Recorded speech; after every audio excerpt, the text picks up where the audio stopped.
bienvenue. Ici, nous explorons le monde avec calme et curiosité, pour vous accompagner vers un sommeil doux et apaisé. Pensez à vous abonner et à laisser un like dès maintenant, car dans quelques instants, vous serez déjà prêt à dormir. Fermez les yeux, tout commence. Introduction à un royaume oublié. Bienvenue dans cette introduction consacrée à un royaume souvent oublié, situé au sud de l'Égypte ancienne, connu sous le nom de Kouch. Ce royaume, qui s'étendait le long du Nil, a joué un rôle crucial dans l'histoire de la vallée du Nil et de la Nubie. Son importance dépasse largement la simple géographie, puisque cet espace a généré une civilisation riche, porteuse d'une culture singulière et d'une influence durable qui a traversé les siècles, malgré un relatif déplacement dans l'ombre des grandes puissances égyptiennes et méditerranéennes. Le royaume de Kouch, apparu aux alentours de la seconde moitié du deuxième millénaire avant notre ère, s'est progressivement structuré autour de sa capitale, Napata d'abord, puis Méroé. Ces centres urbains ont été des foyers culturels et religieux majeurs, où se mêlaient traditions locales et influences extérieures. L'éclat de cette civilisation se manifeste notamment par ses réalisations architecturales, ses inscriptions royales et la richesse de son artisanat. Une combinaison qui témoigne d'une société bien organisée et d'une économie florissante. Au-delà de la production matérielle, Kouch est également célèbre pour ses pharaons noirs. Ces souverains ont régné non seulement sur leur propre royaume, mais ont aussi étendu leur pouvoir sur l'Égypte, notamment pendant la 25e dynastie égyptienne, souvent appelée dynastie couchite. Leur règne, qui couvre près d'un siècle, symbolise une période durant laquelle la Nubie s'est affirmée politiquement et culturellement. Cette dualité de pouvoir entre Kouch et l'Égypte éclaire un chapitre fascinant de l'histoire antique, où l'influence noire s'est imposée dans le cœur même de la civilisation pharaonique. Le classement social couchite présentait une hiérarchie complexe qui reflétait à la fois les anciennes traditions africaines et une certaine assimilation des pratiques égyptiennes. Les pharaons noirs, parfois méconnus, étaient accompagnés de courtisans, prêtres et artisans qui contribuaient à la vitalité de la cour et à la diffusion des croyances. Le rôle des prêtres, en particulier, était double. Ils assuraient le maintien des cultes locaux tout en intégrant les divinités égyptiennes, ce qui favorisait une synthèse religieuse originale propre à Kouch. L'archéologie a permis de révéler l'importance du commerce dans le royaume de Kouch. Situé à la croisée des routes entre l'Afrique subsaharienne, l'Égypte et la mer Rouge, Kouch bénéficiait d'un positionnement stratégique qui favorisait les échanges de toutes sortes, notamment d'or, d'ivoire, d'ébène et de produits agricoles. Ces flux commerciaux ont non seulement enrichi la région, mais ils ont également transformé le royaume en un carrefour culturel où des idées et des croyances circulaient librement, contribuant à une certaine ouverture d'esprit. Le paysage géographique de Kouch est un autre élément clé pour comprendre cette civilisation. Le royaume s'étendait sur des territoires couvrant des zones désertiques, des montagnes et des plaines fertiles le long du Nil. Cette diversité naturelle a permis de développer différentes formes d'activités économiques comme l'agriculture, l'élevage et l'exploitation minière, notamment l'extraction de pierres précieuses et de métaux. Cette richesse naturelle, combinée à une organisation politique solide, explique en partie la longévité de ce royaume. Kouch a également laissé un héritage artistique remarquable. Les tombeaux royaux, situés à Nouri et à Méroé, témoignent du raffinement d'une époque par leurs gravures, leurs peintures du mural et leurs objets funéraires. Ces œuvres d'art mêlent motifs locaux et influences égyptiennes, offrant un aperçu précis de la vie quotidienne, des croyances et des relations diplomatiques de Kouch. Elles sont des témoins à la fois d'une souveraineté affirmée et d'une culture dynamique qui a su dialoguer avec son environnement. Il est aussi important de souligner le rôle des femmes dans ce royaume. Des reines-mères et des épouses royales connues sous le nom de Candace ont exercé un pouvoir considérable, parfois même en tant que régentes ou dirigeantes à part entière. Leur statut reflète la société couchite, où les femmes pouvaient occuper des positions élevées, influençant la politique et les affaires religieuses. Cette particularité distingue Kouch d'autres civilisations antiques et enrichit notre compréhension de ses structures sociales.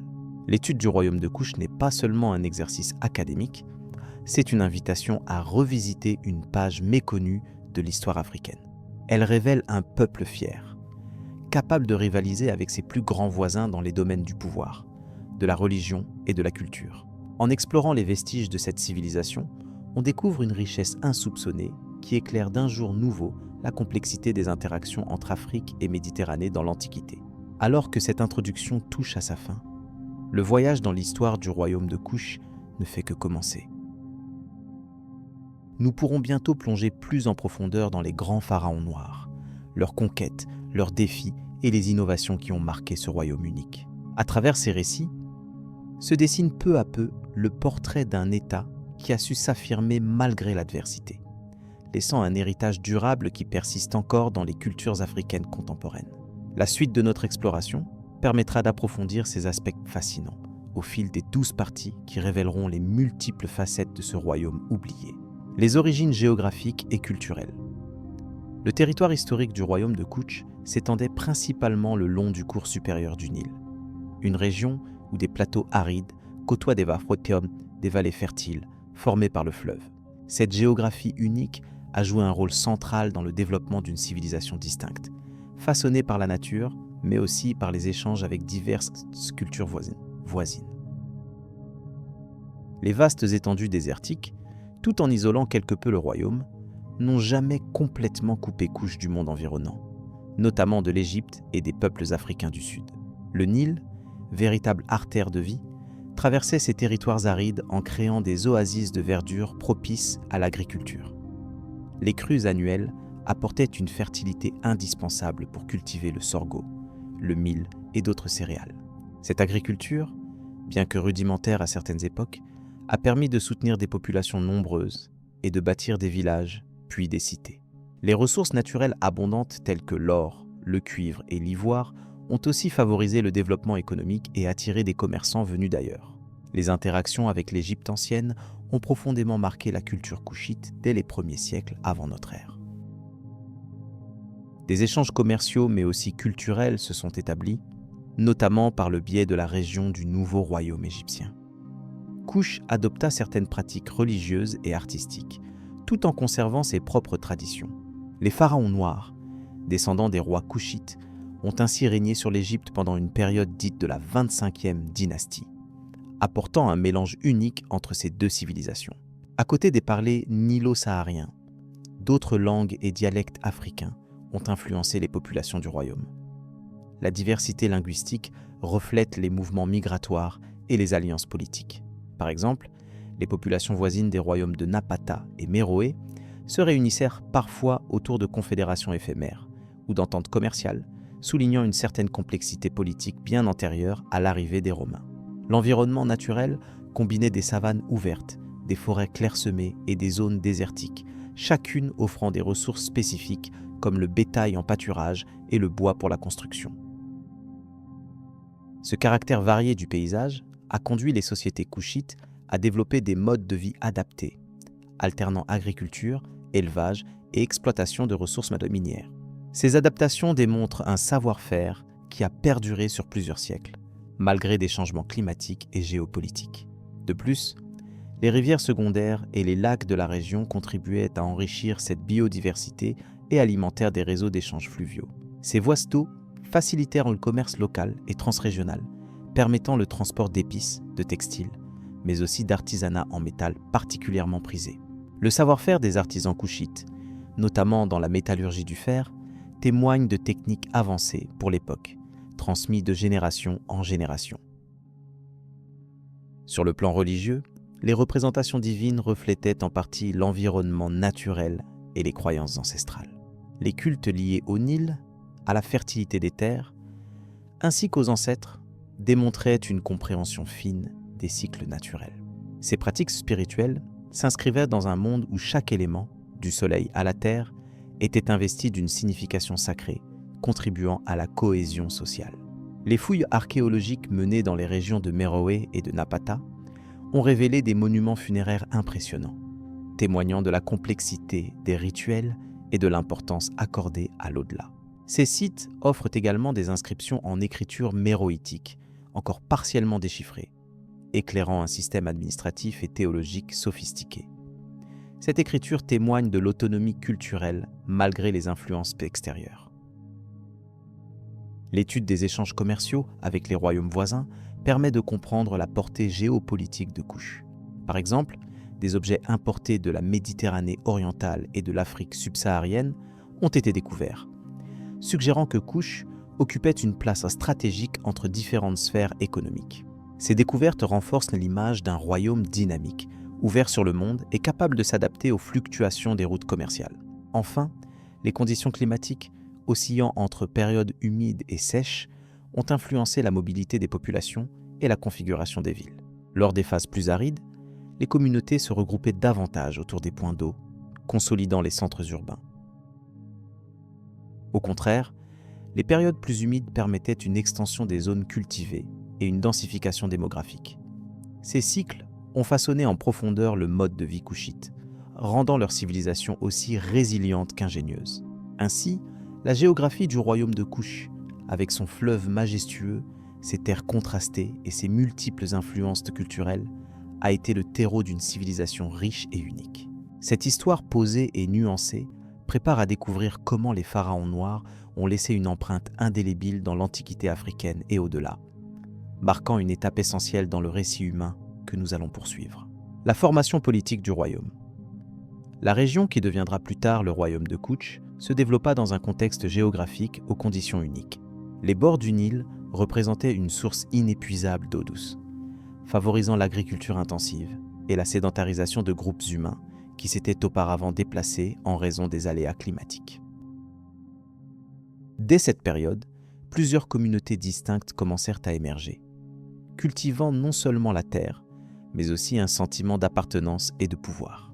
Parmi les traits fondamentaux de cette société naissante, on remarqua rapidement la consolidation de structures de pouvoir, incarnées par des figures charismatiques, souvent considérées comme des chefs tribaux ou proto-rois.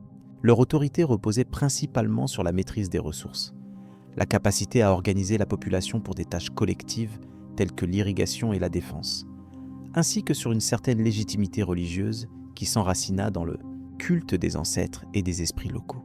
Cette autorité prenait parfois une forme héréditaire, ce qui permit une continuité politique dans le temps. L'archéologie a permis de révéler des tombes monumentales, attribuées aux premiers souverains de Kouch, témoignant d'une organisation sociale hiérarchisée et complexe.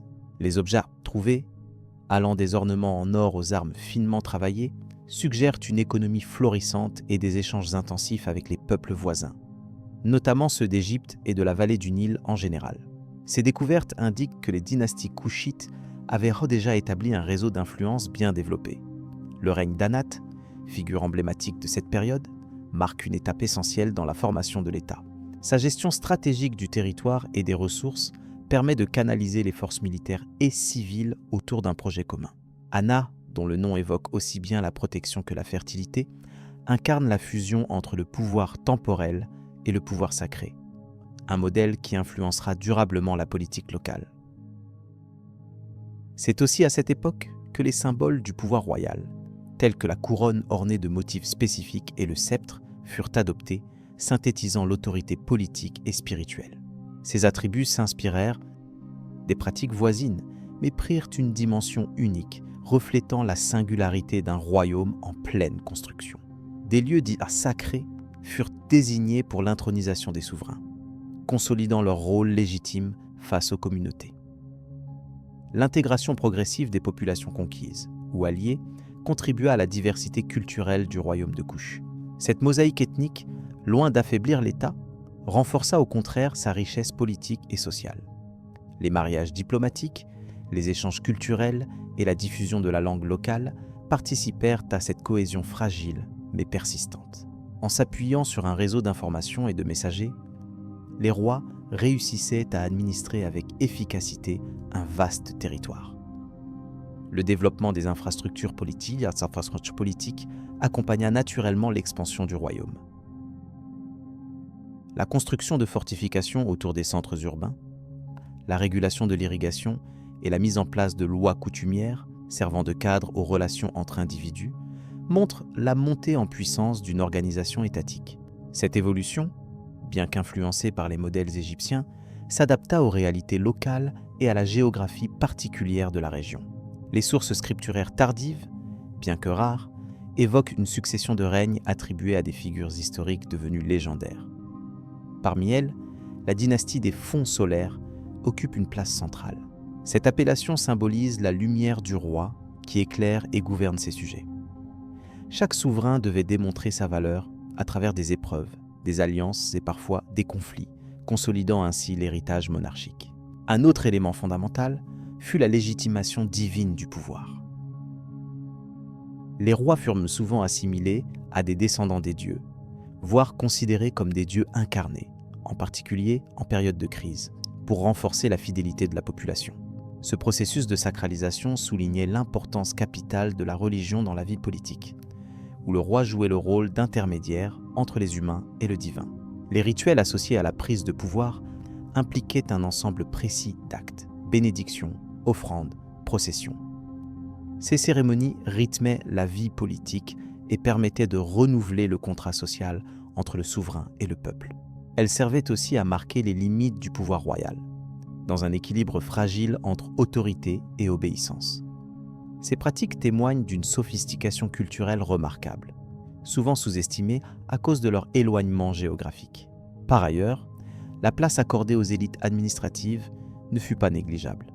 Une classe de fonctionnaires, souvent proches du monarque, se chargeait de la gestion quotidienne des affaires publiques. Leurs compétences incluaient la collecte d'impôts, l'organisation du travail agricole, mais aussi la tenue des archives locales. Cette bureaucratie naissante joua un rôle crucial dans la stabilité et la continuité des institutions. Les premiers échanges commerciaux semblaient orchestrés par le pouvoir central, qui contrôlait l'importation de biens rares comme l'encens, les métaux précieux, les tissus fins. Ces produits circulaient au-delà des frontières, alimentant une économie dynamique et créant des liens diplomatiques avec d'autres civilisations. Ce réseau commercial était une autre preuve de la maturité politique atteinte par Kush. Les défenses militaires, quant à elles, prirent une importance grandissante sur le plan stratégique. Le royaume devait faire face à des menaces multiples, venant parfois du désert, parfois des peuples voisins. Une armée organisée, bien équipée, permit de préserver l'intégrité territoriale et d'assurer la sécurité des populations. Cette capacité offensive et défensive renforça la stature des souverains. C'est dans ce cadre politique complexe que Kush posa les bases d'un empire durable, capable de rivaliser avec ses contemporains. Son identité particulière trouve ses racines dans ses premières dynasties, où chaque souverain contribua à l'édifice politique et culturel. Comprendre cette genèse est essentiel pour appréhender la grandeur de ce royaume longtemps occulté. La capacité d'adaptation politique du royaume face aux diverses contraintes environnementales et sociales fut un facteur clé de sa réussite. Les dirigeants durent négocier constamment entre tradition et innovation, localité et universalité, ce qui forgea une gouvernance souple et pragmatique. Ce choix politique permit à Kush de traverser les siècles tout en conservant son unité. Enfin, l'héritage des rois noirs de Kush se manifeste encore aujourd'hui dans l'archéologie, la langue et la mémoire collective. Leur rôle fut fondamental pour redéfinir la vision de l'Afrique ancienne au-delà des clichés. L'étude approfondie de cette époque offre une nouvelle perspective sur les dynamiques politiques africaines, soulignant une complexité souvent ignorée par les récits traditionnels. Ainsi s'achève ce panorama sur les premiers pas de l'organisation politique du royaume de Kush, prélude à son apogée futur. Le fil du temps continue à dévoiler peu à peu les secrets de cette civilisation fascinante, laissant entrevoir d'autres chapitres où la culture, la guerre et la diplomatie entretiendront le récit. La suite de cette histoire nous conduira à explorer les personnages et événements qui ancrèrent solidement ce royaume dans l'histoire. L'ascension des pharaons noirs. Au cœur de l'histoire antique de l'Afrique, le royaume de Kush s'est imposé comme une puissance majeure, souvent méconnue, qui a profondément marqué la civilisation égyptienne. La montée des souverains kushites sur le trône d'Égypte représente un chapitre fascinant. Riche en transformations politiques et culturelles, où des rois issus de terres lointaines ont régné en tant que pharaons sous le regard respectueux des Sakh-Cheskekun, Nilotes et des habitants du désert. L'ascension de ces pharaons noirs s'inscrit dans un contexte historique précis. À la fin du premier millénaire avant notre ère, l'Égypte traverse une période de fragilité politique, marquée par des conflits internes et des menaces venues d'outre-mer. Dans ce contexte, les rois de Kush, dont le royaume s'étendait au sud d'Égypte, dans l'actuel Soudan, développèrent leur puissance grâce à une armée bien organisée, des alliances stratégiques et une diplomatie habile. Ils saisirent l'opportunité d'imposer leur autorité sur le delta et la vallée du Nil. Le premier souverain couchite à régner sur l'Égypte, Pianki, est un personnage clé. Son nom évoque un roi à la stature imposante, célèbre pour sa conquête pacifique de la Haute et de la Basse-Égypte. Grâce à des campagnes militaires précises combinées à une politique d'intégration, il réussit à unifier le pays sous sa bannière, donnant naissance à la 25e dynastie. Ses exploits sont relatés dans des inscriptions détaillées, qui témoignent de l'importance qu'il accordait à la légitimité divine, se présentant comme le protecteur des temples et des anciennes traditions égyptiennes.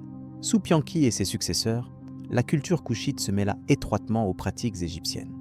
Ces pharaons adoptèrent l'iconographie égyptienne, portèrent les attributs des dieux et soutenaient le clergé.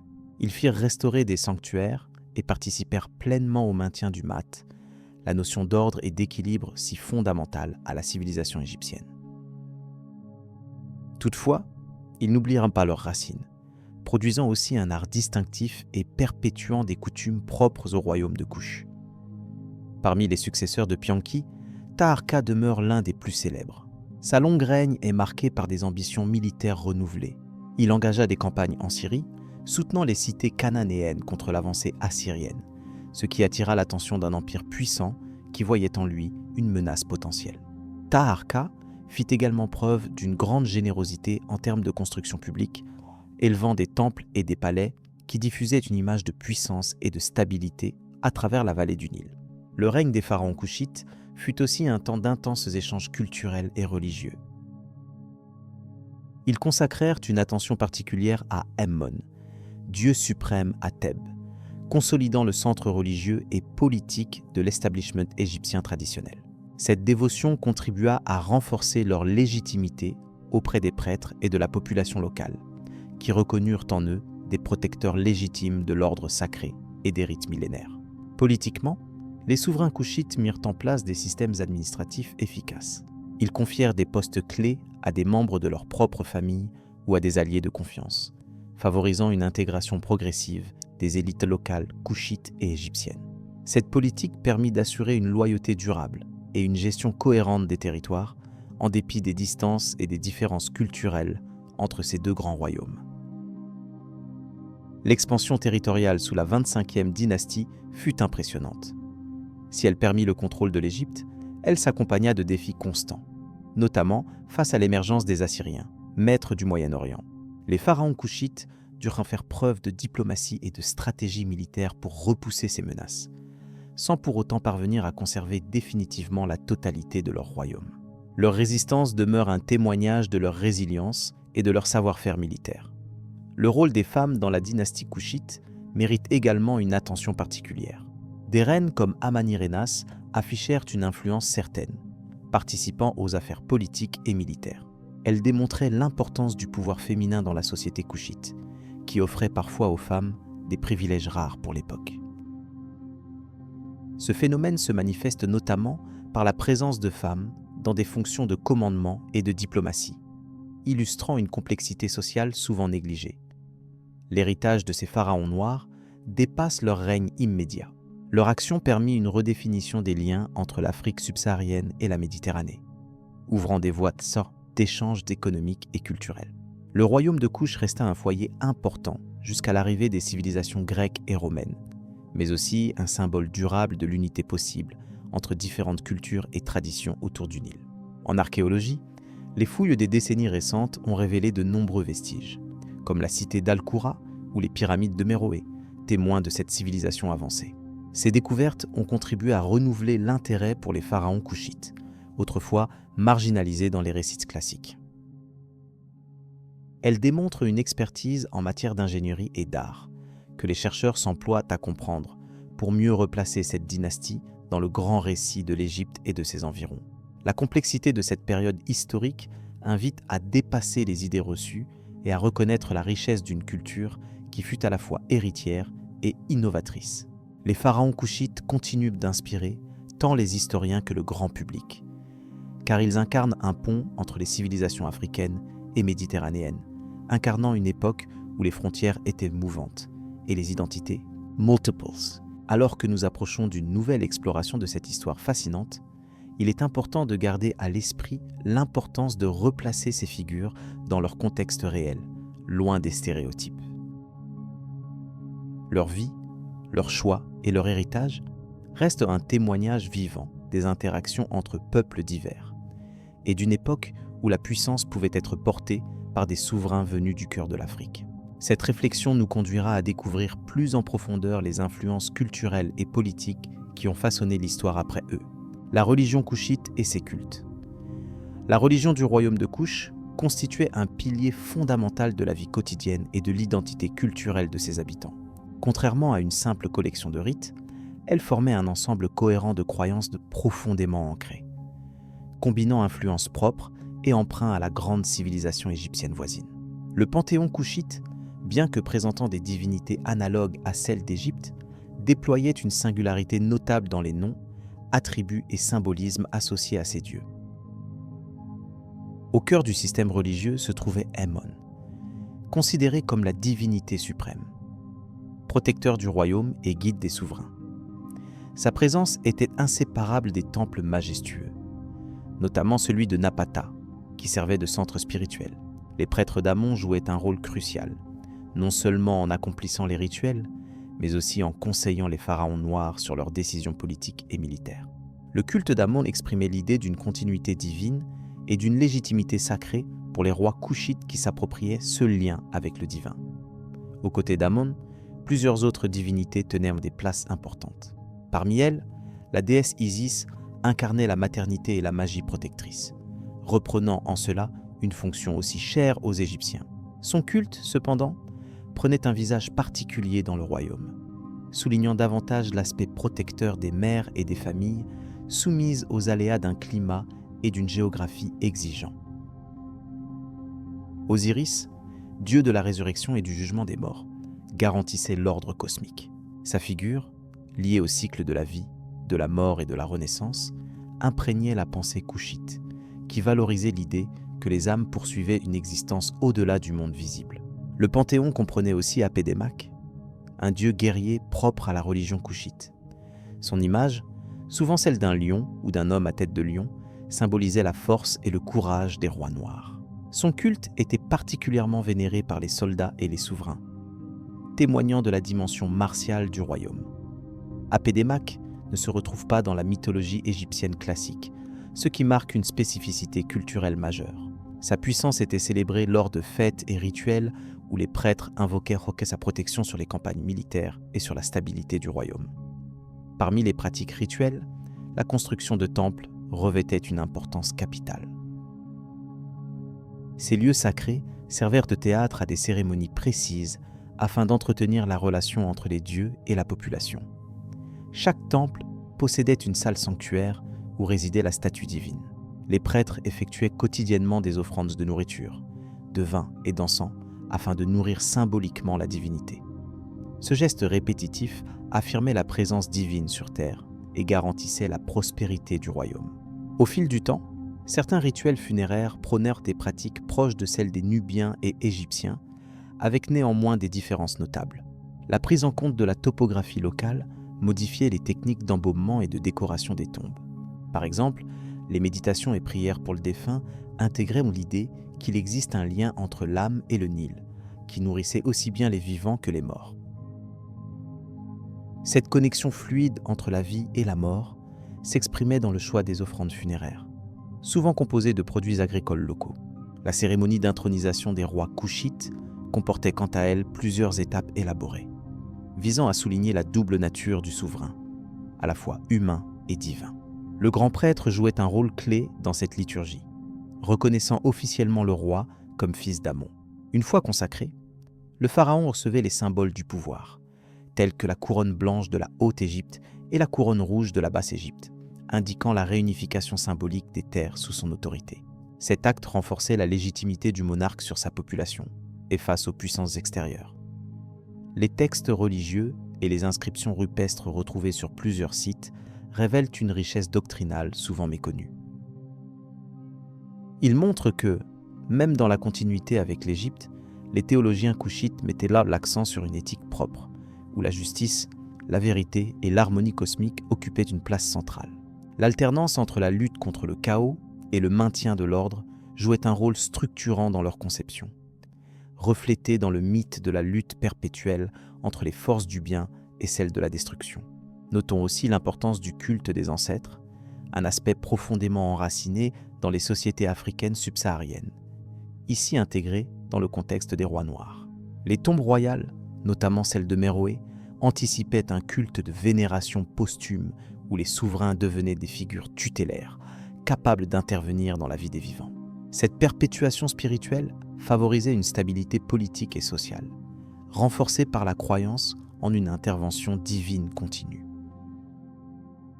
La coexistence et l'adaptation des croyances égyptiennes aux particularités locales témoignent d'une culture religieuse vivante et dynamique. Alors que les pharaons noirs empruntèrent la tradition et les symboles, ils y insufflaient également leur propre vision, axée sur la force, la protection et l'équilibre. L'art religieux, présent sur les façades des temples et dans les statuettes votives, illustre cette hybridation, avec des représentations iconographiques uniques où se mêlent lions, crocodiles et divinités hybrides. Enfin, il convient de mentionner les fêtes annuelles dédiées aux dieux, moments de rassemblement collectif et de renouvellement des liens entre le ciel et la terre. Ces événements, souvent accompagnés de musique, de danse et de processions, avaient pour objectif de renouveler l'alliance sacrée entre les hommes et les forces surnaturelles. La participation du roi culminait toujours ces cérémonies, consolidant son rôle de médiateur entre les mondes. Cette exploration des croyances du royaume de Kush nous permet de mieux comprendre la richesse spirituelle qui anima cette civilisation oubliée. Alors que les ombres du passé se dissipent, les traces laissées par ces cultes invitent à une réflexion sur les divers modes d'expression religieuse en Afrique ancienne et leur influence durable. Nous pouvons désormais poursuivre notre découverte en nous intéressant aux aspects sociaux et politiques qui accompagnèrent ces pratiques sacrées et façonnèrent l'histoire des pharaons noirs. Les arts et l'architecture du royaume. Les vestiges artistiques et architecturaux du royaume de Kush témoignent d'une civilisation profondément enracinée dans des traditions millénaires, qui a su allier innovation et respect du passé. Les pyramides kushites constituent l'une des réalisations les plus emblématiques. Contrairement à leurs homologues égyptiennes, celles de Kush sont plus élancées, aux pentes abruptes, parfois surmontées de chapiteaux en forme de pyramides miniatures ou de temples. Ces structures funéraires, érigées principalement entre les 10e et 4e siècles avant notre ère, ont servi de tombeaux aux rois et reines du royaume, affirmant leur pouvoir et leur divinité. Les techniques de construction employées dans ces pyramides révèlent un savoir-faire impressionnant. Les blocs de pierre furent taillés avec une précision remarquable, assemblés sans usage massif de mortier, ce qui démontre une maîtrise avancée de l'ingénierie. Les architectes kushites utiliseront souvent des rampes pour transporter les pierres, ainsi que des leviers et cordes. Un procédé similaire à celui observé en Égypte, mais avec des adaptations propres au terrain et au climat soudanais. La couleur des pierres variait selon la région d'extraction, allant de tons clairs à des teintes plus rouges, ce qui créait une certaine homogénéité visuelle dans les complexes funéraires. Les temples, quant à eux, jouaient un rôle central dans la vie religieuse et politique. Ils étaient dédiés à des divinités égyptiennes importées ainsi qu'à des dieux locaux, témoignant de la richesse syncrétique de la spiritualité kushite. Parmi les plus célèbres, le temple de Soleb, élevé par le roi Amenhotep III, est un parfait exemple de cette fusion culturelle. Sa décoration se compose de reliefs finement sculptés qui présentent des scènes de rituels, des divinités en posture de bénédiction et des inscriptions en hiéroglyphes. Ces éléments donnent un aperçu précieux des croyances et de la structure hiérarchique du royaume. Les symboles présents dans les arts kushites recoupent souvent des notions de royauté et de protection divine. Le disque solaire ailé, le vautour et l'uræus figurent fréquemment, soulignant le lien entre le pouvoir terrestre et les forces du ciel. De plus, les statues et stèles retrouvées dans diverses zones du royaume illustrent des monarques dans des postures stoïques, vêtus de manteaux brodés, tenant sceptre et ankh. Ces objets rituels renforçaient la légitimité des souverains face à leurs sujets, tout en les reliant aux dieux protecteurs. L'usage des pigments naturels pour décorer les reliefs et les fresques témoigne aussi d'une connaissance approfondie des matériaux.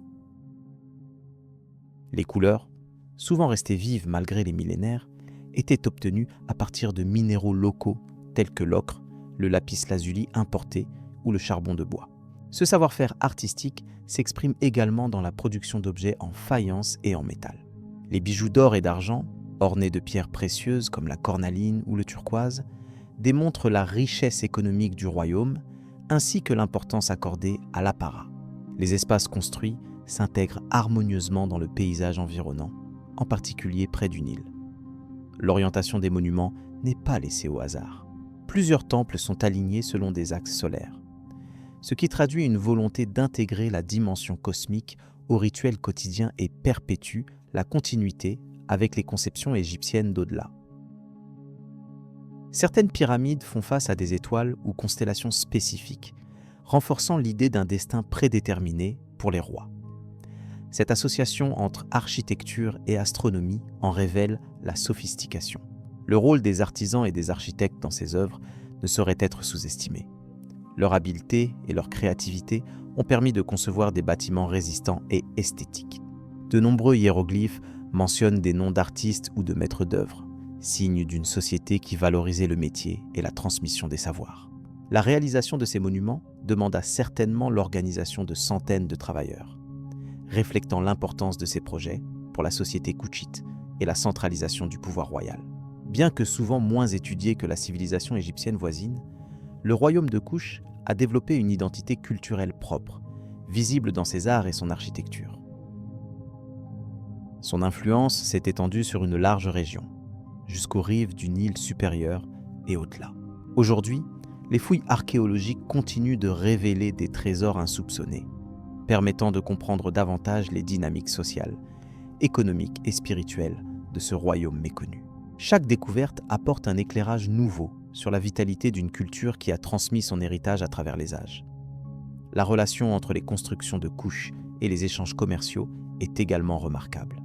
La proximité avec les routes caravanes reliant l'Afrique subsaharienne à la Méditerranée a favorisé l'arrivée de matériaux rares et l'adoption de styles étrangers. Cela se reflète dans l'adaptation des motifs décoratifs, où l'on peut percevoir des influences nubiennes, égyptiennes, mais aussi méditerranéennes. Ces échanges ont nourri une créativité originale, qui s'exprime dans la variété des œuvres retrouvées, allant des sculptures en bas-relief aux fresques murales. Au-delà de la monumentalité, l'art quotidien du royaume témoigne d'un souci du détail et d'une recherche esthétique soutenue. Des poteries au tissu, en passant par la métallurgie, chaque objet porte la marque d'une expertise raffinée. Les figurines en terre cuite représentent souvent des personnages du peuple ou des animaux sacrés, offrant un aperçu de la vie quotidienne dans les villages kouchites. Cette dimension plus intime complète la vision grandiose donnée par les bâtiments royaux. L'importance accordée à la mémoire des ancêtres est également palpable dans les architectures et les objets funéraires. La conservation des tombes ainsi que les offrandes sculptées relevèrent une sorte de dialogue permanent avec les défunts, assurant leur protection et leur influence bénéfique sur les vivants. Ces pratiques renforcèrent la cohésion sociale et la continuité des lignées familiales, contribuant à la stabilité du royaume face aux défis extérieurs. Dans ce contexte, les souverains kouchites ne se contentèrent pas d'être des dirigeants politiques. Ils étaient également garants des traditions religieuses et artistiques. Leur volonté d'apparaître comme des figures semi-divines s'exprime à travers la monumentalisation de leur image et la mise en scène des espaces sacrés. En cela, leur geste architectonique se fait porteur d'un message politique puissant qui dépasse la simple fonction utilitaire des monuments. Les recherches contemporaines en archéologie laissent penser que ces constructions ont aussi pu jouer un rôle dans l'affirmation d'une identité collective distincte. La volonté de préserver des formes architecturales spécifiques et des symboles propres souligne une conscience culturelle forte, capable de résister aux influences extérieures, tout en s'en nourrissant. Ainsi, l'art et l'architecture du royaume kouchite deviennent un miroir reflétant une société complexe et ancrée dans son temps. Les vestiges des pyramides et des temples forment aujourd'hui un ensemble emblématique qui fascine les chercheurs et les visiteurs. Leur état de conservation variable invite à une lecture attentive des techniques utilisées et des évolutions stylistiques sur plusieurs siècles. En les observant, On peut percevoir la progression d'un art qui, tout en restant fidèle à des principes anciens, explore constamment de nouvelles formes d'expression. L'étude des reliefs muraux apporte par ailleurs des informations précieuses sur le quotidien de l'époque, notamment en ce qui concerne les cérémonies, les scènes agricoles et les interactions entre les différentes classes sociales. Ces images, souvent stylisées mais codifiées, permettent une compréhension approfondie de la structure sociale et des valeurs partagées par les habitants du royaume. Enfin, le rôle de la couleur, souvent sous-estimé, mérite d'être souligné. La polychromie, par son choix des pigments et ses combinaisons, renforçait la signification des images et accentuait certaines parties du récit iconographique. La lumière jouait aussi un rôle dans la perception des surfaces peintes, modifiant leur aspect selon l'heure du jour, ce qui ajoute une dimension dynamique à l'ensemble architectural. À travers ses réalisations artistiques et architecturales, le royaume de Kush s'inscrit non seulement comme un héritier des grandes civilisations africaines, mais aussi comme un acteur original qui a su affirmer sa propre voix. Comprendre ces techniques et symboles permet d'approcher une culture riche, encore en partie enfouie sous les sables et l'oubli. C'est ce lien entre passé et présent qui anime les fouilles et suscite l'intérêt des amateurs d'histoire à travers le monde. Ainsi, cette exploration des arts du royaume nous conduit à envisager non seulement les monuments eux-mêmes, mais aussi les hommes et les femmes qui les ont conçus, aimés et fait vivre. Leur héritage, tangible dans la pierre et les décors, nous invite à méditer sur la pérennité des civilisations et la manière dont l'art transmet une mémoire collective. Nous sommes désormais prêts à poursuivre ce voyage dans le temps en découvrant les pratiques religieuses et les croyances, qui constituaient le socle spirituel de cette culture fascinante. La vie quotidienne dans le royaume. La société du royaume de Kush s'organisait autour d'une hiérarchie bien définie, reflétant à la fois la richesse matérielle et la fonction sociale de chacun. Au sommet se trouvait la famille royale, dont les membres jouissaient non seulement d'un pouvoir politique absolu, mais aussi d'un prestige religieux, incarnant la communion entre les vivants et les divinités anciennes. Les pharaons noirs, comme ils étaient parfois appelés, transmettaient un symbole fort d'autorité et de légitimité, imprégnant la vie quotidienne d'une dimension sacrée. Au-dessous du souverain, la noblesse comprenait des officiers, des prêtres et des propriétaires terriens qui administraient les domaines et supervisaient l'application des lois.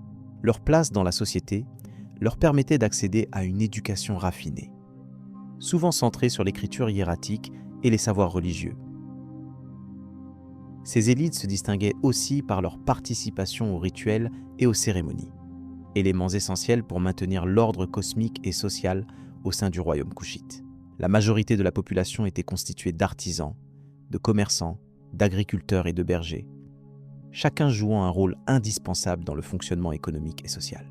Les artisans maîtrisaient des techniques avancées dans le travail du bronze, du fer et de l'or, produisant des bijoux, des armes et des objets rituels.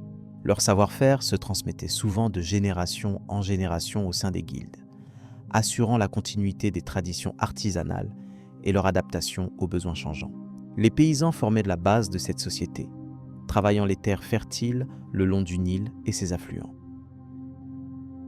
Ils cultivaient principalement le blé, l'orge, le sorgho et divers légumes, suivant un calendrier agricole précis rythmé par les crues annuelles du fleuve.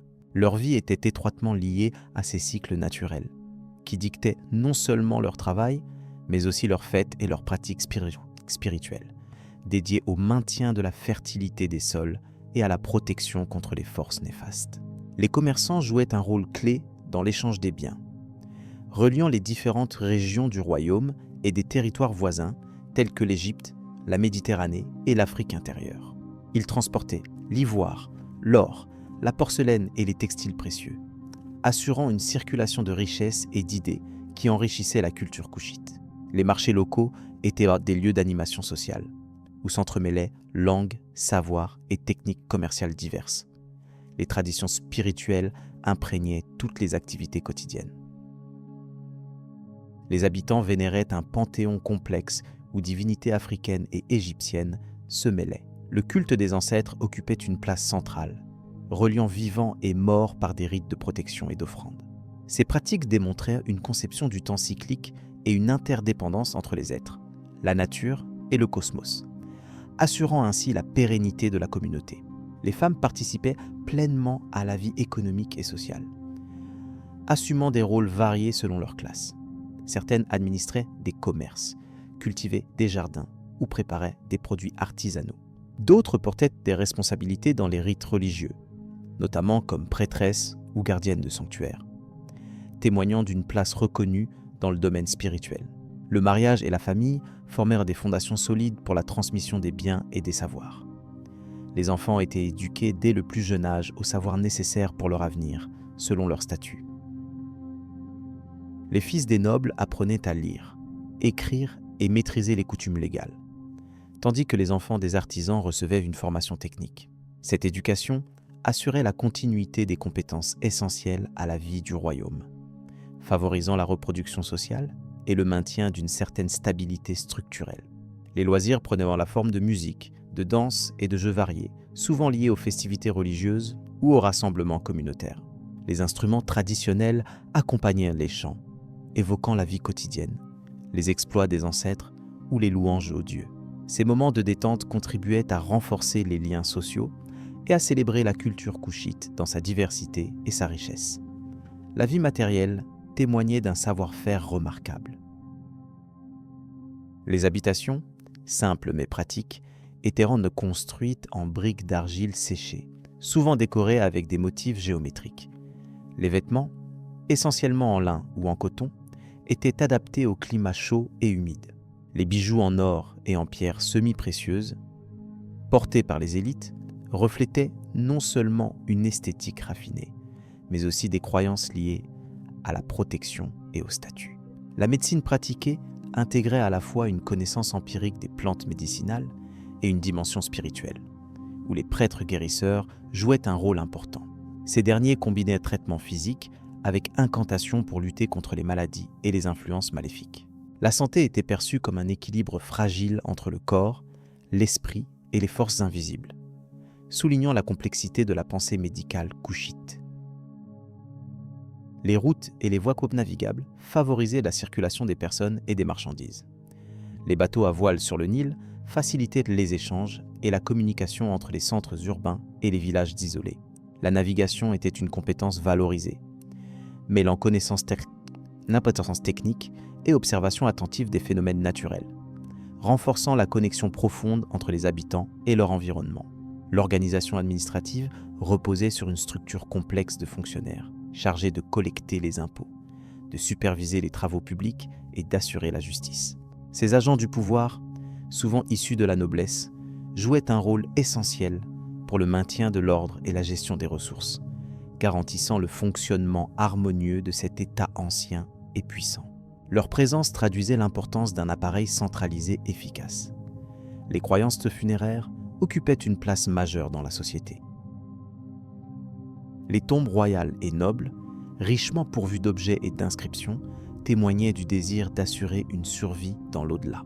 Cette quête d'immortalité à travers la mémoire et les offrandes reflétait une vision du monde où la vie et la mort sont intimement liées par des liens spirituels forts, perpétuant la présence des défunts dans la vie des descendants. Au fil des siècles, l'influence du royaume de Kush s'est étendue, témoignant d'une civilisation dynamique et variée. Les échanges culturels avec l'Égypte ont enrichi les pratiques religieuses et artistiques, tout en affirmant une identité propre, marquée par des éléments africains puissants. Ce mélange d'influences témoigne d'une ouverture tout en affirmant une spécificité souvent méconnue dans l'histoire ancienne. Ainsi, le quotidien dans le royaume de Kush révèle une société structurée, où chaque individu trouve sa place au sein d'un réseau complexe de relations économiques, sociales et spirituelles. Le souci du collectif, la transmission des savoirs et la vénération des ancêtres constituent les piliers de cette culture admirable, qui continue d'émerveiller par sa profondeur et sa richesse. Ces éléments forment un socle solide pour comprendre la civilisation couchite dans toute sa grandeur.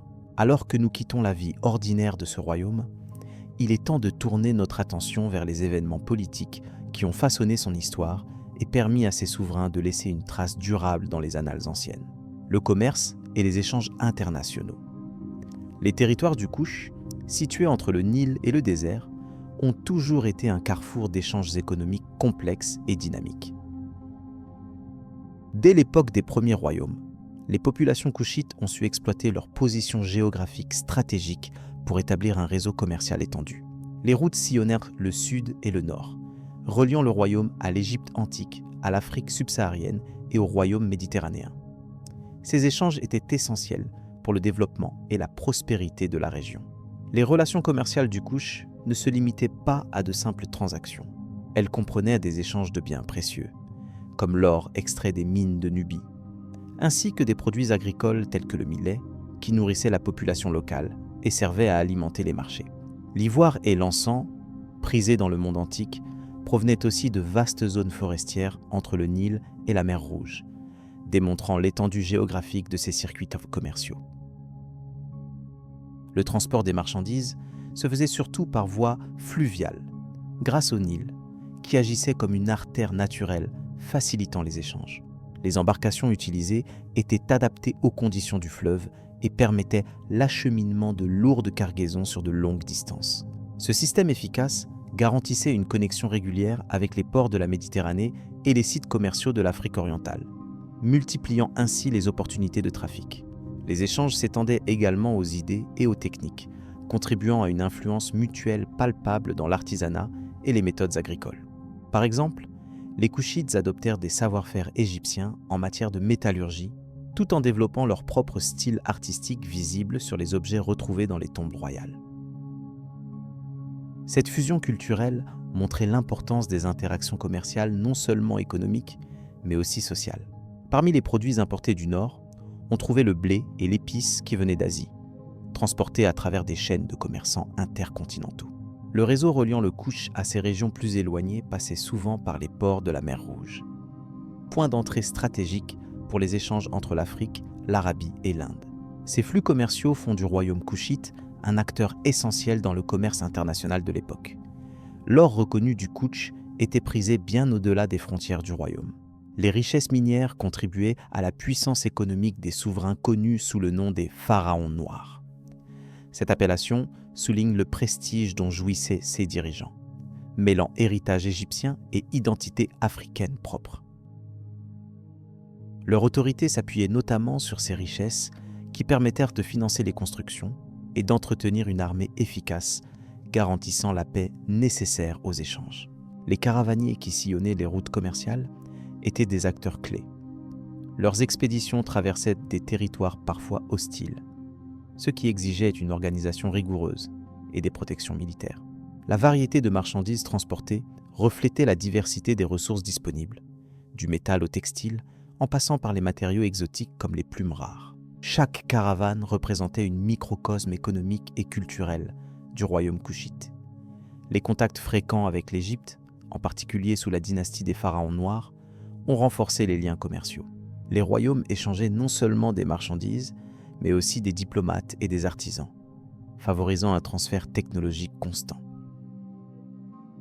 Ces échanges se traduisaient dans les structures politiques et religieuses, où l'influence égyptienne s'alliait aux traditions locales pour créer une société hybride. L'étude archéologique des sites marchands a révélé la présence de monnaies et d'objets importés d'Asie mineure et de la Méditerranée. Ces découvertes attestent d'une économie ouverte sur le monde, où la monnaie facilitait les transactions sur de longues distances. Le système commercial couchite combinait ainsi des modalités traditionnelles et des nouveautés adaptées aux dynamiques internationales. L'importance du commerce dans le royaume du Kouch dépasse la simple économie locale. Il s'agit d'un moteur d'urbanisation et de développement social.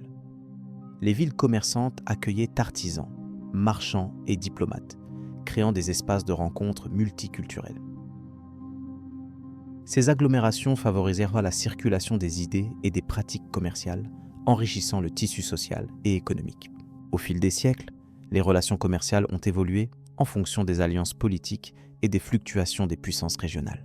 Lorsque l'Égypte perdait sa puissance, le Kouch entrait parfois en concurrence ou même en conflit pour assurer ses intérêts économiques. Ces tensions n'empêchaient pas les échanges. Au contraire, ils redynamisaient les réseaux et diversifiaient les partenaires commerciaux. Les documents anciens et inscriptions retrouvées dans le royaume illustrent ce dynamisme commercial. Certains textes décrivent avec précision les négociations entre marchands et souverains, les taxes appliquées et les privilèges octroyés. Ces archives témoignent de l'importance que le Kouch accordait à la régulation du commerce, condition essentielle à sa pérennité et à son rayonnement. Les échanges avec les peuples subsahariens au sud ont permis l'introduction de nouvelles espèces végétales et de techniques agricoles, adaptées au climat varié du royaume. Les tribus voisines fournissaient aussi des biens rares, ce qui enrichissait le catalogue des produits kouchites. Cette interaction prolongée a favorisé des réseaux d'échanges complexes, mêlant économie de subsistance et commerce de luxe. De manière plus large, le commerce international du Kouch s'inscrit dans un contexte global d'échanges entre continents africains, asiatiques et européens. La position géographique du royaume en faisait un pont naturel entre ces mondes, favorisant le brassage culturel et économique. La richesse de cette interaction se reflète dans les multiples héritages archéologiques et culturels laissés par cette période. Le contrôle des routes commerciales et des points stratégiques assurait la sécurité nécessaire au bon déroulement des échanges. Les pharaons noirs mettaient en place des garnisons qui protégeaient les caravanes contre les bandits et géraient les postes de péage. Ce système structuré garantissait un flux constant de marchandises dont bénéficiaient toutes les couches de la société, du bas peuple aux élites dirigeantes. Les échanges ne se limitaient pas à des biens matériels. Ils comprenaient aussi des savoirs religieux, des savoir-faire artistiques et des traditions orales transmises lors des marchés et des fêtes commerciales.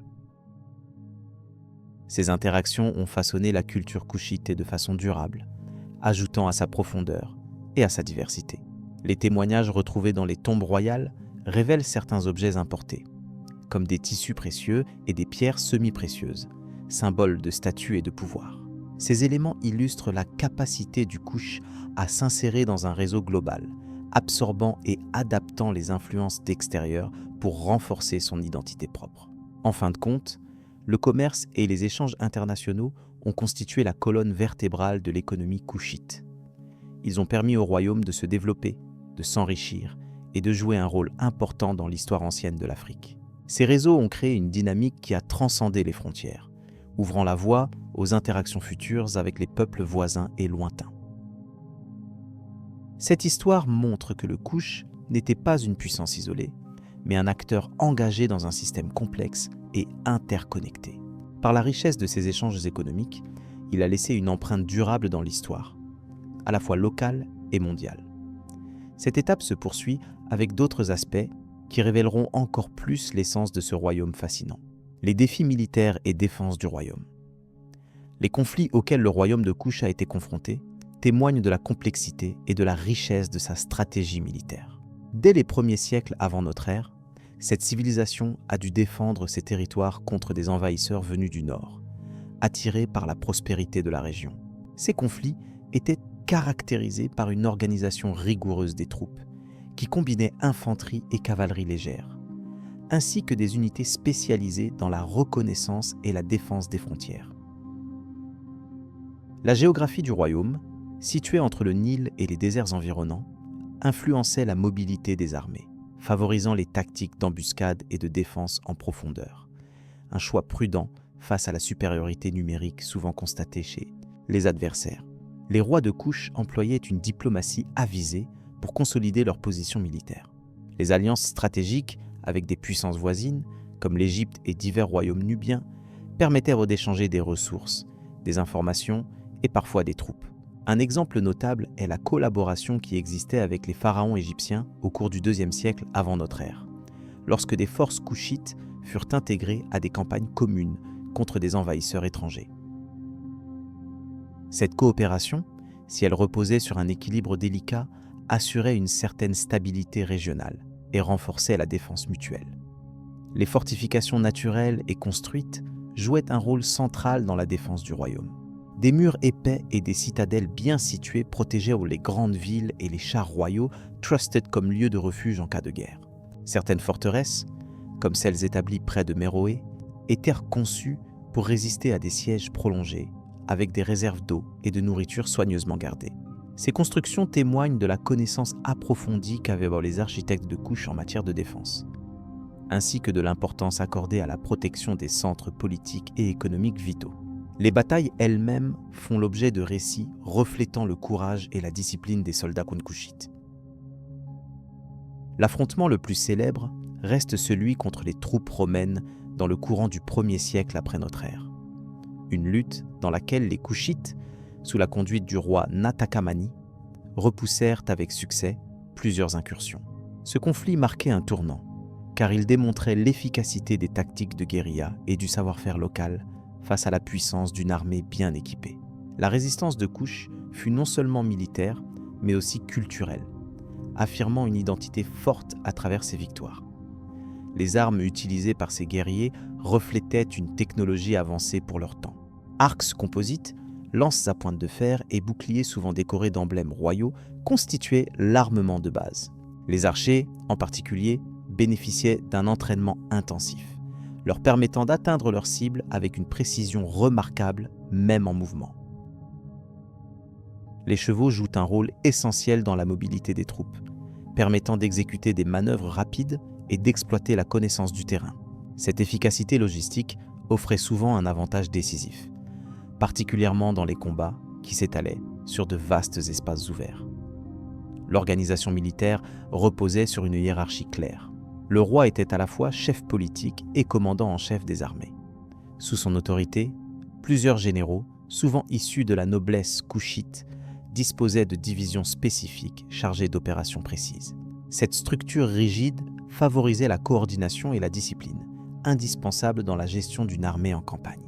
Les messagers et éclaireurs utilisèrent des signaux codés et des relais pour transmettre rapidement les informations entre le centre de commandement et les unités sur le terrain, garantissant ainsi une réaction rapide aux mouvements ennemis. Les alliances militaires nuisaient parfois à la stabilité intérieure, car elles impliquaient des compromis et des conflits d'intérêts. Certains rois kouchites devaient jongler entre fidélité à leurs alliés et maintien des traditions locales. Cela engendrait des tensions politiques et militaires internes, montrant que la défense du royaume requérait également une diplomatie habile. Parfois, ces tensions aboutissaient à des révoltes ou des rivalités entre chefs militaires, affaiblissant temporairement la cohésion du royaume. Malgré cela, la résilience de la structure militaire et politique assurait une continuité dans la défense du territoire.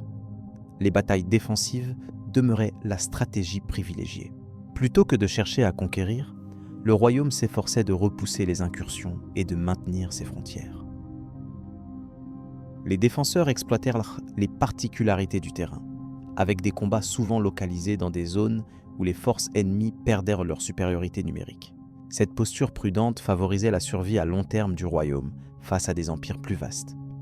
Elle se traduisait aussi par une forte préparation en temps de paix, renforçant les garnisons et perfectionnant les entraînements des troupes. La mémoire militaire s'est également inscrite dans les arts et la culture de Kouch. Les peintures murales et les sculptures rapportent des scènes de bataille et d'offensive, témoignant du rôle central de la guerre dans la conscience collective. De nombreuses inscriptions détaillent les exploits des rois combattants, tels que Aspelta ou Taharqa, dont les noms restent célèbres pour leur défense courageuse du royaume. Ces témoignages historiques sont précieux pour comprendre non seulement les événements militaires, mais aussi la place accordée à la guerre dans la société kouchite. La marine, bien que moins connue, participait aussi à la défense des voies fluviales. Le Nil constituait une artère essentielle pour les communications et le commerce. Sa maîtrise impliquait le contrôle des embarcations et la surveillance des passages stratégiques. Des patrouilles fluviales assuraient ainsi la sécurité des échanges et empêchaient les incursions ennemies par voie d'eau, souvent utilisées pour contourner les défenses terrestres. L'intégration de cette dimension maritime complète illustre la complexité des mécanismes de défense déployés par le royaume. La connaissance approfondie de la géographie locale fut un atout majeur dans l'élaboration des stratégies. Les dirigeants savaient exploiter les déserts, les hauts plateaux et les vallées pour isoler les adversaires ou protéger les arrière-postes. Cette maîtrise du terrain contribuait à compenser les inégalités en termes d'effectifs ou de technologie. La capacité d'adaptation aux circonstances imprévues et de recours à des tactiques non conventionnelles révèle une sophistication remarquable chez les stratèges kouchites, souvent capables d'inverser le cours d'une bataille malgré des conditions défavorables. En résumé, la défense du royaume de Kouch reposait sur une combinaison efficace de diplomatie, d'organisation militaire, de technologie et d'adaptation au terrain. Ces éléments conjugués furent le fondement d'une résistance qui permit à cette civilisation de traverser des siècles tumultueux tout en préservant son identité unique. Alors que les rois noirs de Kouch affrontaient les défis de leur époque, ils laissaient un héritage durable, à la fois militaire et culturel, qui continue d'inspirer l'étude des grandes civilisations africaines. Nous poursuivrons notre exploration en abordant la culture matérielle et spirituelle qui accompagne cette impressionnante histoire. Le déclin et la disparition du royaume. Le royaume de Kouch, jadis florissant, a vu son influence décliner progressivement sous l'effet de multiples facteurs conjoints, tant historiques qu'environnementaux. L'histoire complexe de ce royaume, situé au cœur de la vallée du Nil, entre la deuxième cataracte et la région du Soudan actuelle, témoigne d'une réalité où les conditions géopolitiques, économiques et climatiques ont convergé pour modifier profondément le destin de ces terres. L'affaiblissement de Kouch ne résulte donc pas d'un seul événement, mais d'un enchaînement subtil et lent. L'un des éléments essentiels à prendre en compte est l'instabilité politique croissante qui s'installa après la période de prospérité. La succession des rois devint irrégulière, marquée par des conflits au mode pouvoir au sein de la famille royale, affaiblissant la cohésion interne. Des témoignages archéologiques indiquent que les constructions monumentales, naguère emblème de la puissance couchite, se firent de plus rares, symptomatique d'un épuisement des ressources financières et humaines consacrées à la grandeur du royaume. Cette fragilité politique ouvrit la voie aux interventions extérieures. Par ailleurs, l'emplacement stratégique de Kouch, à la croisée des chemins entre l'Afrique subsaharienne et la Méditerranée, entraîna des rivalités permanentes avec ses voisins. Les peuples et royaumes environnants, notamment les Égyptiens du nord et les tribus nubiennes au sud, cherchaient à étendre leur zone d'influence. Ces conflits, parfois violents, drainèrent durablement les forces et les richesses du royaume, s'accompagnant d'attaques répétées qui perturbèrent les activités quotidiennes et commerciales. Les échanges commerciaux, base essentielle de la prospérité couchite, perdirent en volume et en valeur. Le déclin économique de Kouch fut aussi lié aux importantes transformations climatiques affectant la région. Les données paléoclimatiques révèlent qu'au cours de cette période, la vallée du Nil connut une série de sécheresses prolongées, réduisant drastiquement l'arrosage naturel nécessaire à l'agriculture. Cette baisse des précipitations et la diminution des crues du Nil diminuèrent les rendements, fragilisant à la fois l'alimentation des habitants et la production de surplus destinés au commerce. Le manque d'eau eut, à long terme, un impact dévastateur sur la stabilité sociale et sur la capacité du royaume à soutenir ses infrastructures. Outre les sécheresses, la désertification progressive entraîna une réduction de la surface cultivable, poussant certaines populations à migrer vers d'autres zones moins affectées par ces phénomènes. La raréfaction des terres fertiles accroissait les tensions internes et affaiblissait encore plus le pouvoir central. Ce cycle négatif alimenta une spirale de déclin difficile à inverser, d'autant plus que la gestion de ces crises environnementales requérait une organisation et des ressources que le royaume ne pouvait plus mobiliser correctement. Dans ce contexte, de nombreuses structures politiques et culturelles traditionnelles commencèrent à se désagréger. Le pouvoir religieux perdit en influence sur les décisions royales, tandis que certains sanctuaires et temples, jadis magnifiquement décorés, tombèrent en ruine faute d'entretien. Cette érosion culturelle accompagna le vieillissement de la société couchite, qui se détourna des grands projets artistiques et architecturaux. Ce désengagement culturel contribua à diluer l'identité du royaume, rendant plus difficile la résistance à la pression croissante des envahisseurs. Les interventions extérieures s'intensifièrent au fil des décennies. Les royaumes voisins, profitant de la faiblesse intérieure de Kouch, lancèrent plusieurs campagnes militaires pour contrôler ces territoires stratégiques. Parmi les figures marquantes de cette période, le roi Natakamani, une des dernières grandes personnalités, tenta de renforcer la défense du royaume et de relancer l'économie. Cependant, malgré ses efforts, l'encerclement progressif et l'érosion de la puissance militaire rendirent vaines ces initiatives. Les envahisseurs combinèrent assauts militaires et pression économique pour s'imposer durablement. Les documents historiques mentionnent également une pression accrue venant des populations nomades dans les marges du royaume. Ces groupes déstabilisèrent les routes commerciales et les campagnes agricoles par des incursions fréquentes. En réponse, la noblesse locale s'organisa en se repliant sur ses territoires les plus protégés, laissant flotter une frontière poreuse où le maintien de l'ordre devint impossible. Ce recul territorial, combiné aux difficultés économiques, renforça la perception d'un royaume affaibli et prêt à disparaître. Malgré ces signes évidents de déclin, certains centres urbains de Kutch conservèrent une certaine vitalité. Des fouilles menées à Meroé, l'ancienne capitale, montrent que les habitats restaient habités et que certaines activités artisanales perdurèrent. Toutefois, ces refuges culturels ne suffisaient pas à empêcher l'ébranlement général. Le poids des défis climatiques, économiques et militaires dépassa les marges de résistance, conduisant à une faible résilience face aux nouvelles dynamiques régionales. L'analyse archéologique souligne aussi que le commerce couchite, jadis florissant avec la Méditerranée et le continent africain, fut durablement perturbé. Les routes longitudinales du Nil, vitales pour le transit des marchandises, furent compromises par les conflits et la dégradation des infrastructures. Cette diminution des échanges causait une perte de revenus cruciale, alors que le royaume devait faire face à des dépenses militaires et administratives croissantes. La réduction de l'impact commercial accentua donc le déclin déjà amorcé. Les recherches épigraphiques et iconographiques révèlent une transformation progressive des croyances et pratiques religieuses. Alors que les rois étaient auparavant identifiés comme des figures quasi divines, dans cette période tardive, leur statut se mit à décliner. Ce changement idéologique reflète les difficultés du royaume à maintenir un semblant d'ordre social et moral face aux nombreux défis. Cette évolution marqua un recul dans la centralisation et dans la symbolique du pouvoir couchite, accentuant la désintégration politique. En résumé, la disparition progressive du royaume de Kouch s'explique par la conjonction de pressions internes et externes. La succession de crises politiques, la fragilisation économique résultant du déclin des infrastructures commerciales et les importantes modifications environnementales, notamment la sécheresse et la désertification, ont joué un rôle déterminant. Face à ces obstacles innombrables, il devint toujours plus difficile pour Kouch d'exercer son influence historique sur la région, marquant ainsi la fin d'une ère. Pour comprendre pleinement cette transition, il est important d'intégrer ses multiples facettes et de reconnaître que la chute de Kouch n'a pas été un événement soudain, mais l'aboutissement d'un processus long et complexe.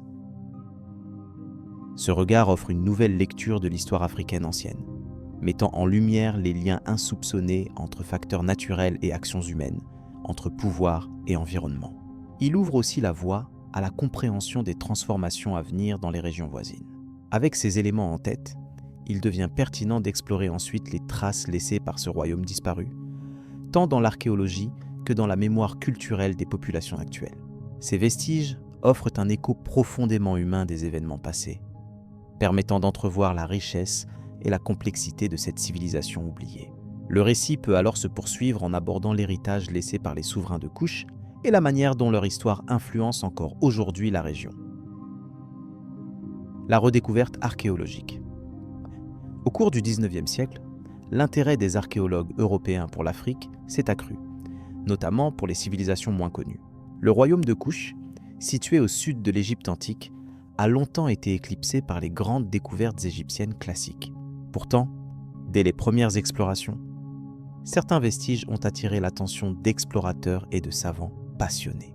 Dans les années 1900, des expéditions menées par des chercheurs comme Giuseppe Ferlini ont permis des premières refouilles, souvent rudimentaires, qui ont révélé des pyramides différentes, témoins d'une culture singulière. Les pyramides de Kouch, bien que moins hautes et moins ornées que celles d'Égypte, présentent des caractéristiques uniques. Elles sont plus étroites, avec des sommets pointus, témoignant d'une esthétique propre à ce royaume nubien. Le site de Meroé, notamment, est devenu le centre névralgique des études archéologiques sur la culture couchite. Entre les 1960 et les années 2000, plusieurs campagnes de fouilles ont été organisées pour mieux comprendre la vie quotidienne, les rituels funéraires et l'organisation politique du royaume. Les découvertes majeures incluent non seulement des pyramides, mais aussi des temples, des statues en granit, des stèles aux inscriptions en langue méroïtique et en grec ancien.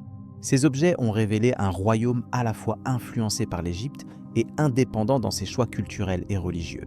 L'égyptologue George Reisner est une figure majeure qui a contribué à déchiffrer ces éléments, posant les bases d'une compréhension approfondie de Kouch. Ses travaux dans les années 1920 ont établi une chronologie du royaume qui reste encore aujourd'hui fondamentale. Parmi les pièces archéologiques emblématiques, les statues des pharaons noirs témoignent d'une esthétique puissante. Ces souverains nubiens portaient souvent la couronne double traditionnelle d'Égypte, mais leur identité culturelle reste affirmée par la langue méroïtique et des coutumes locales. Une autre avancée réside dans les découvertes de tombes royales, souvent riches en objets précieux comme des bijoux, des céramiques particulièrement soignées et des papyrus rares. Ce mobilier funéraire éclaire les pratiques religieuses et politiques, révélant une société complexe et raffinée. La moitié du XXe siècle a vu une intensification des recherches grâce à l'amélioration des techniques archéologiques et des équipements. Des missions internationales, associant des équipes soudanaises à des experts étrangers, ont permis d'explorer des zones jusque-là inaccessibles. L'usage de la photographie aérienne et des sondages géophysiques a mis au jour des cités englouties par le temps, offrant une nouvelle perspective sur l'étendue du royaume de Kush. En parallèle, les études linguistiques sur les inscriptions méroïtiques ont avancé, bien que leur déchiffrement complet reste un défi. Les villages antiques, les ateliers d'artisans et les infrastructures hydrauliques retrouvées dans la région de Méroé témoignent d'une organisation sociale élaborée. Certains sites montrent des traces d'une intense activité commerciale, notamment avec la Méditerranée et la péninsule arabique. Ces échanges ont contribué à la prospérité du royaume et à la diffusion de son influence culturelle. L'étude des échanges commerciaux anciens a ainsi modifié la vision traditionnelle d'un Kush reculé, soulignant au contraire son rôle actif dans le monde antique. Les travaux archéologiques récents ont aussi permis de mieux comprendre la place des femmes et des prêtresses dans la société kushite. Différents objets et inscriptions démontrent que les femmes officiant dans les cultes religieux jouaient un rôle central. Elles pouvaient posséder des terres et exercer une influence importante dans le pouvoir politique local. Ces révélations apportent une dimension nouvelle à l'histoire de Kush et enrichissent la connaissance des sociétés antiques africaines. À partir des années 2010, les fouilles ont intégré les technologies numériques, avec des modélisations en 3 dimensions des sites et des objets. Cela a permis une meilleure conservation virtuelle, facilitant les études à distance et la diffusion des connaissances auprès du grand public. Le grand temple d'Amara Ouest, par exemple, a été reconstruit en numérique, révélant ses fresques et son architecture dans les moindres détails malgré leur état de dégradation physique sur le terrain. Les recherches sur Kush ont également fait évoluer la perception politique et culturelle autour du terme « pharaon noir ». Initialement connoté de manière simpliste, il est aujourd'hui analysé dans un contexte historique plus nuancé. Ces souverains méroïtiques ont dirigé un royaume indépendant et puissant, intégrant des traditions locales et étrangères dans un dialogue complexe. Les études récentes insistent sur cet échange interculturel sans hiérarchie, offrant une image de Kush comme un acteur à part entière dans la région. Parmi les découvertes spectaculaires, la tombe de Taharqa, célèbre roi kushite, a fourni de nombreux objets permettant d'éclairer son règne. Taharqa est considéré à la fois comme un leader militaire et un mécène des arts et de la religion.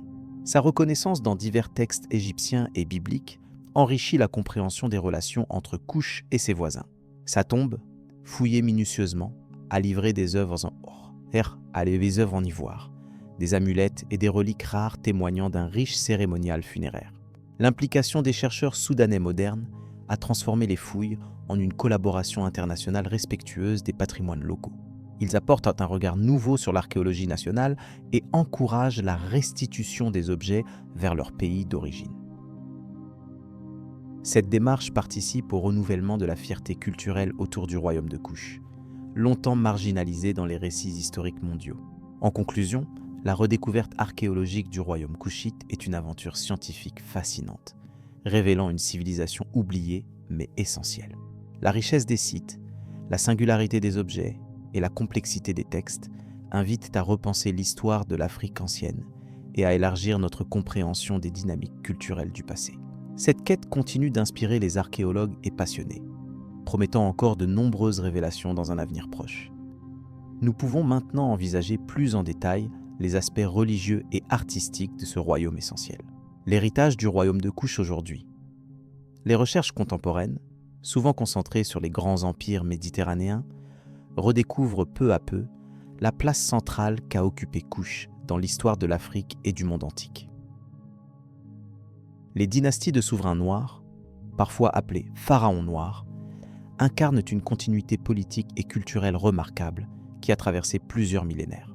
Leur influence s'étend bien au-delà des frontières actuelles du Soudan et de l'Égypte, jetant un pont entre l'Afrique subsaharienne et la Méditerranée orientale. Le royaume de Kouch est aujourd'hui étudié non seulement comme un phénomène historique, mais aussi comme une source d'inspiration pour les mouvements de réappropriation identitaire et culturelle. Dans plusieurs pays africains, la redécouverte des traditions kouchites renforce le sentiment d'appartenance et de fierté lié à une histoire riche, pleine de souveraineté et d'innovation. Cette redécouverte est aussi accompagnée par des initiatives visant à préserver les vestiges archéologiques et les monuments historiques, qui racontent silencieusement les récits de cette civilisation. Les symboles utilisés par les rois de Kouch, tels que la couronne blanche et la barbe postiche, comme signe d'autorité et de légitimité, ont profondément marqué les représentations officielles dans l'art et la statuaire. Ils reflètent non seulement un pouvoir politique, mais aussi une affirmation culturelle qui se voulait universelle, incarnant des valeurs de justice, de piété et de protection du peuple. Ces symboles continuent d'évoquer une mémoire commune partagée, souvent mise en valeur lors d'expositions et de colloques internationaux. Sur le plan archéologique, les découvertes récentes dans les sites de Napata et de Méroé offrent un témoignage tangible de la sophistication administrative et économique du royaume.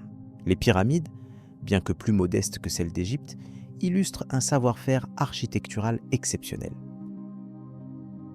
Elles soulignent également l'importance d'une idéologie funéraire propre à Kouch, qui mêle croyances locales et influences égyptiennes, tout en créant un univers symbolique distinct qui a fasciné les chercheurs et les visiteurs du monde entier. Dans le domaine linguistique, la redécouverte des inscriptions méroïtiques a ouvert une nouvelle fenêtre sur la compréhension des langues africaines anciennes. Bien que partiellement déchiffrées, ces inscriptions sont précieuses pour reconstruire l'histoire politique et sociale du royaume, illustrant une écriture et un système sémiologique propre à cette région africaine.